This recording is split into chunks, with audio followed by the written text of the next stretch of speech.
Akkam jirtu barattoota har'a kan waliin ilaallu gaaffilee qormaata ministeerii irratti ba'anidha jechuudha. Egaa yeroo darbanitti barnoota saayinsii naannoo kutaa ja'affaa kan barnoota isaa waliin ilaalleerrudha. Har'a immoo qormaata ministeerii saayinsii naannoo kutaa ja'affaa boqonnaa lama keessaa gaaffilee qormaata ministeerii irratti ba'an waliin ilaalla jechuudha.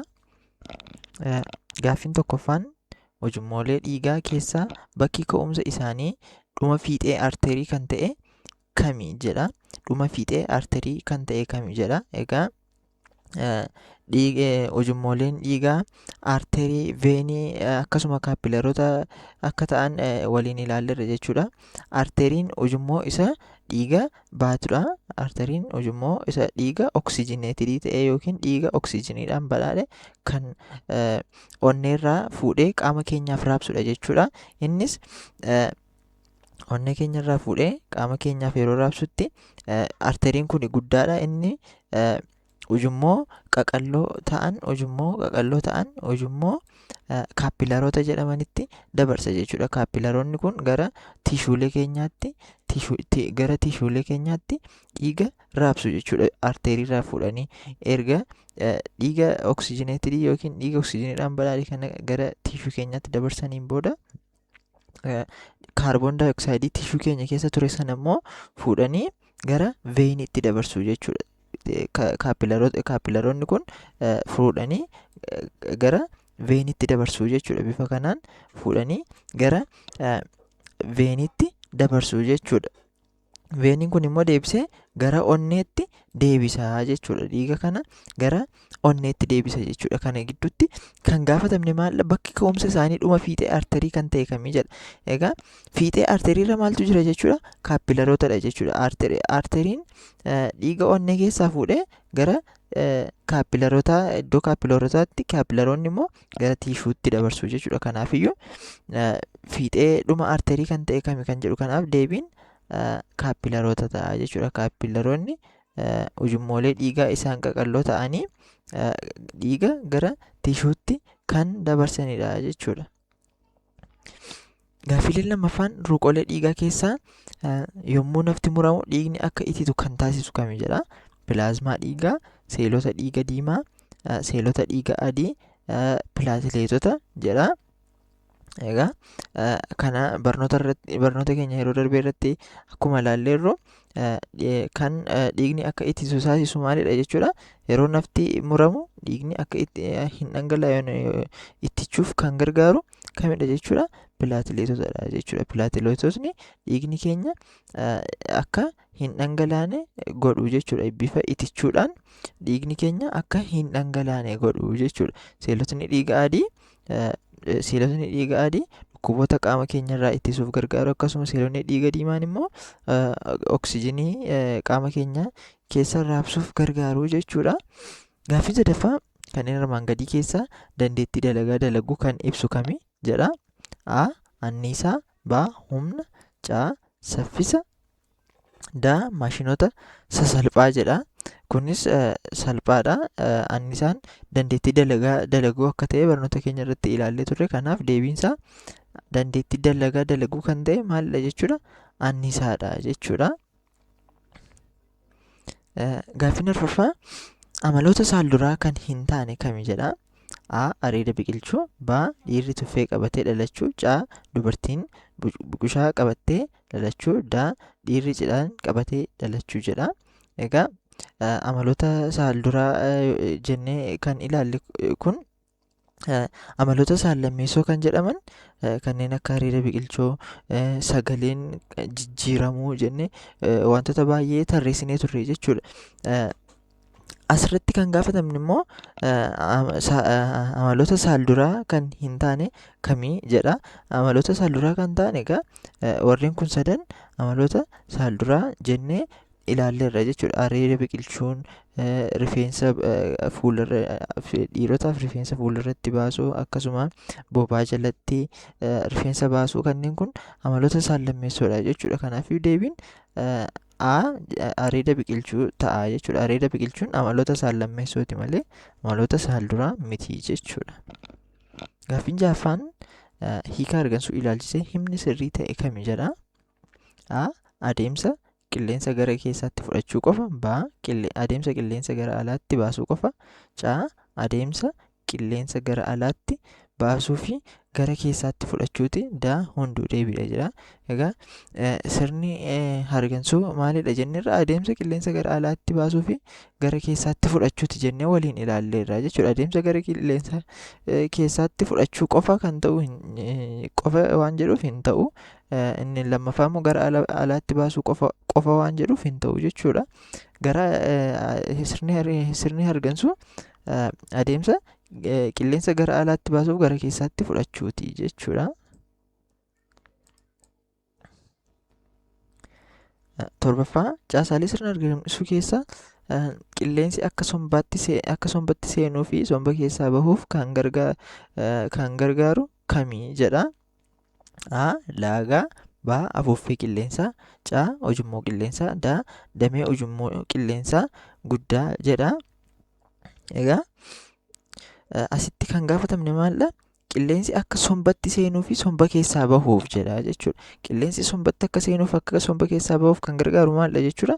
Ujummoo qilleensaati jechuudha. Ujummoon qilleensaa qilleensi qilleensa keessaatii gara qaama keenyaatti seenee akka gara somba keenyaatti seenu kan gargaaru ujummoo qilleensaati jechuudha. Afuuffeen qilleensaa bakka itti jijjiiramni qilleensaa raawwatudha.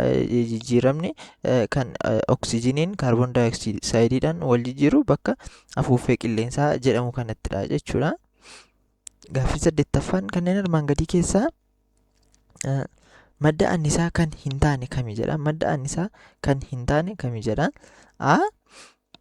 Biyyee. B. Cilee mukaa. D. Bubbee. C. Bubbee. D. Bishaan jedha. Egaa warreen kun bishaan madda annisaa isa guddaadha jechuudha. Bishaan humna ibsaallee maddisiisuuf kan gargaaru tokko bishaanidha jechuudha. Akkasuma bubbeen illee madda annisaa ta'ee gargaaruu ni danda'a jechuudha. Qilleensa yookiin bubbeetti fayyadamuudhaan annisaan elektirikaa madduu danda'a jechuudha. Cileen mukaallee akkasuma annisaa maddisiisuuf ni gargaara. As keessaa kan madda annisaa ta'uu hin dandeenye maali jechuudha? Biyyeedha jechuudha. Biyyeen madda annisaa ta'uu hin danda'u. Kanaaf deebiin biyyee ta'a jechuudha. Maddeen annisaa kan jennee ilaallu kanneen akka aduu, gaasii uumamaa, cilee dhagaa, petrooleemii, ji'ootermaalii, bishaan, bubbee, cilee mukaa fi kanneen kana fakkaatanidha jechuudha. Biyyeen immoo madda annisaa ta'uu hin danda'u jechuudha. Aduun bifa soolaariidhaan humna annisaa madda annisaa ta'uu danda'a. Gaasiin uumamaa akkasuma cilee dhagaa, petrooleemii boba'aa konkolaataan ittiin socho'u akkasuma bishaan, bubbee warreen kun annisaa maddisiisu maddeen annisaa jedhamuu danda'u jechuudha. Kan itti aanu makaan cirrachaa fi biyyee falkaa kam jalatti ramadamu jedha. Makaan cirrachaa fi biyyee falkaa kam jalatti ramadamu jedha. A. Dhangala'oo. B. Gaasii. C. Jajjaboo. D. Ramaddii hin qabu jedha. As keessatti cirrachaa fi biyyeen falkaa maaliiti jechuudha? Falkaaleen meeqatu jiru jenneerra? Falkaalee dhangala'oo, gaasii fi jajjaboo jenneerra jechuudha. Maqaama isaaniirra akka hubachuu dandeenyu dhangala'aan bifa dhangala'aa kan qabudha. Gaasiin immoo kan ijaan hin argamnedha jechuudha. Gaasii akkasumaan hubachuu akka dandeenyu. Jajjaboon immoo kanneen akka cirrachaa, biyyee kanneen jennu kun isaan kun jajjaboodha jechuudha. Kanaaf deebiin jajjaboo kan jedhu ta'a jechuudha. Falkaa jajjaboodha jechuudha. Gaaffiin 10ffaan malli makaa sukkaaraa fi bishaanii gargar baasuuf gargaaru kami jedha. Sukkaaraa fi bishaan gargar baasuuf kan gargaaru kami jedha. A. Hurkisiisuu. B. Calaluu. C. Dhimbiibuu. D. Distileeshinii jedha. Egaa malli ittiin sukkaarri jajjaboodha jenna. Sukkaarri jajjaboodha. Bishaan immoo dhangala'aa jechuudha. Malli ittiin dhangala'oo jajjaboo irraa adda baasuu dandeenyu immoo maalidha jenneerra? Hurkisiisuudha jechuudha. Hurkisiisuudhaan yeroo hurkisiisnu bishaansaa gara qilleensaatti hurka. Jajjaboon bishaan sana keessatti bulbulamee ture immoo gara jalaatti hafaa jechuudha.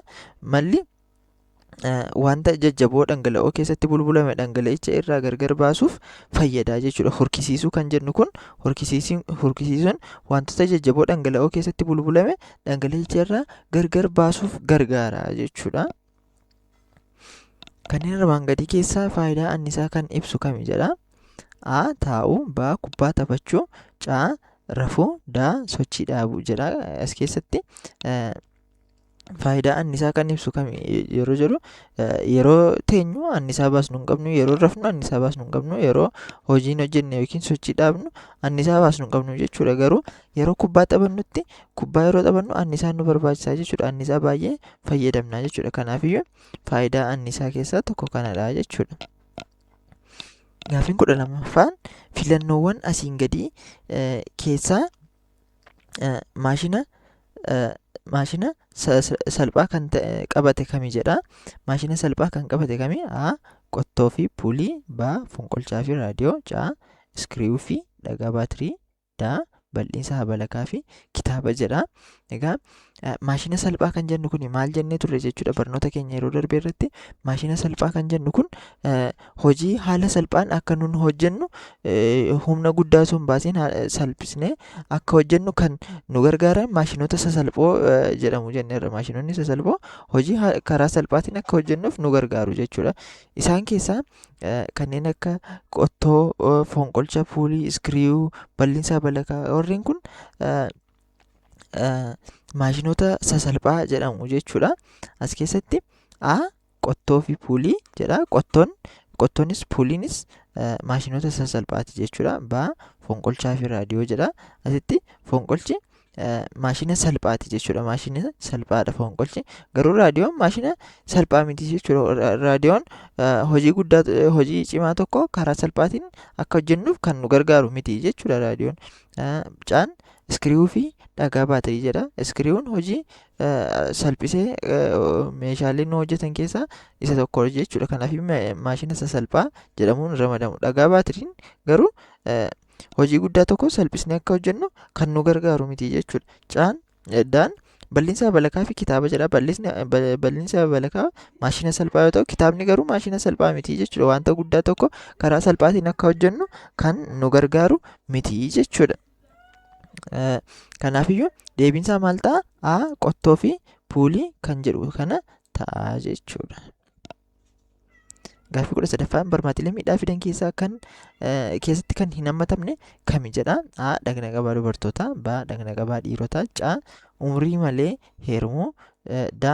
Huba qoonqoo muruu jedha. As keessatti barmaatilee miidhaa fidan keessatti kan hin ramadamne kamidha jechuudha? Dhagna qabaa dhiirotaati jechuudha. Dhagna qabaa dhiirotaa barmaatilee miidhaa fidan keessatti hin ramadamu jechuudha. 14. Ujummoon aortaa jedhamu dhiiga gola onnee kam irraa fuudhee geejjiba jedha? A. Oorikilii bitaa. B. Ventirikilii bitaa. C. Oorikilii mirgaa. D. Ventirikilii mirgaa jedha.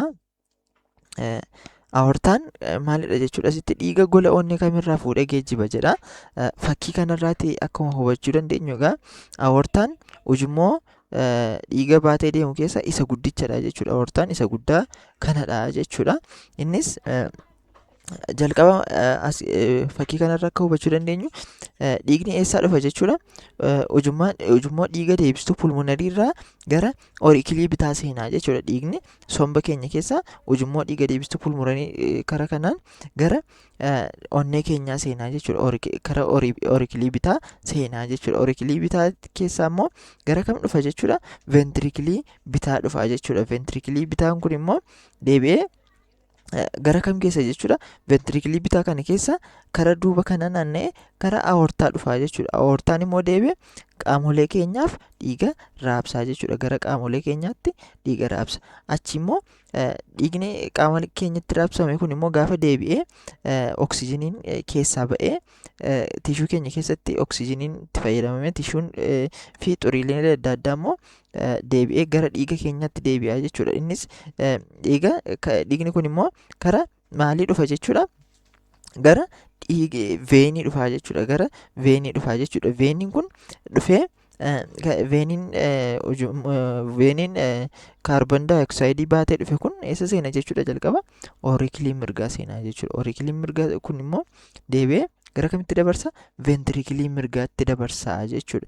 Ventirikilii mirgaatti dabarsaa jechuudha. Inni ventirikilii mirgaatti dhiigni darbe kun immoo eessa dhaqa jechuudha? Gara sombaa dhaquu qabaa jechuudha. Kaarboon daayoksayidii waan baatuuf gara sombaa dhaqaa jechuudha. Innis gara kam deema jechuudha? Gara sombaa ujummoo dhiiga raabsituu pulmonarii ujummoo dhiiga raabsituu pulmonarii kanaan gara sombaa seenaa jechuudha. Gara sombaa seenaa. Sombi kun immoo deebi'ee kaarboon daayoksayidii kana baasuudhaan oksijiiniitti jijjiiree deebi'ee gara ujummoo dhiiga deebistuu pulmonariitti achi immoo oorikilii bitaa achi ventirikilii bitaa jedhuudhaan irra deddeebiidhaan kana hojjetaa jechuudha. Gaaffiin keenya immoo maal ture jechuudha? Aortaa kan jedhamu kun dhiiga gola onnee kamirraa fuudhee geejjiba jedha. Innis dhiigni oorikilii bitaatti seenee ventirikilii bitaatti gadi darba. Ventirikilii bitaarraa immoo gara aortaa deemaa jechuudha. Kanaafiyyuu aortaan ventirikilii bitaa irraa dhiiga fuudhee geejjibaa jechuudha. Gaaffiin itti aanu golota onnee keessaa dura irratti dhiiga qulqulluu kan ofitti fudhatu kami jedha? A. Oorikilii bitaa, B. Ventirikilii bitaa, C. Oorikilii mirgaa, D. Ventirikilii mirgaa jedha. Egaa fakkii kanatti deebinee yeroo ilaallu jalqaba ujummoo dhiiga raabsituu pulmonariidhaan dhiigni kaarboon daayoksayidii qabu kun gara sombaa seenaa. Somba keessatti gara oksijiiniitti jijjiiramuudhaan oksijiiniin immoo deebi'ee gara ujummoo dhiiga deebistuu pulmonariidhaan gara oorikilii bitaa seenaa jenneerra jechuudha. Oorikilii bitaa seenaa. Gara oorikilii bitaa seenaa. Oorikilii kanaafiyyuu asitti dhiigni eessa seena jechuudha? Jalqaba irratti dhiigni qulqulluun oorikilii bitaa seenaa jechuudha. Oorikilii bitaatti seena jechuudha dhiigni qulqulluun. Kanaafiyyuu bifa kanaan hojjenna jechuudha. Egaa barnoota keenya har'aa qormaata ministirii kutaa ja'affaa saayinsii naannoo kutaa ja'affaa boqonnaa 2 keessaa ba'an bifa kanaan hojjenneerra. Boqonnaalee hafan kan biroollee kan bifa kanaadhaan baasnee isiniif hojjennudha. Boqonnaa kana keessa gaaffilee irra deddeebi'an ba'an illee akkasuma kan waliin hojjennu ta'a jechuudha. Viidiyoowwan akkasiin qaqqabaniif egaa sabskiraayib gochuu hin dagatina. Viidiyoowwan adda addaa viidiyoowwan barnootaa yaadannoo gaggabaaboo hojjechuudhaan gara fuulduraattis kan isinii gadhiisnu ta'a jechuudha. Akkasumallee gosoota barnoota adda addaa kanneen akka herregaa, saayinsii naannoollee akkasuma ingiliffarree hojjennee chaanalii kanarratti isiniif gadhiisaa waan jirruuf egaa chaanalii kana sabskiraayib gochuu hin dagatina. Viidiyoon kun kan isinitti tole yoo ta'e laayik godhaa, akkasuma hiriyoota keessaniif qooduu hin dagatina. Yaada qabdan kamiifiyyuu koomentii irratti nuuf barreessaa jenna. Galatooma.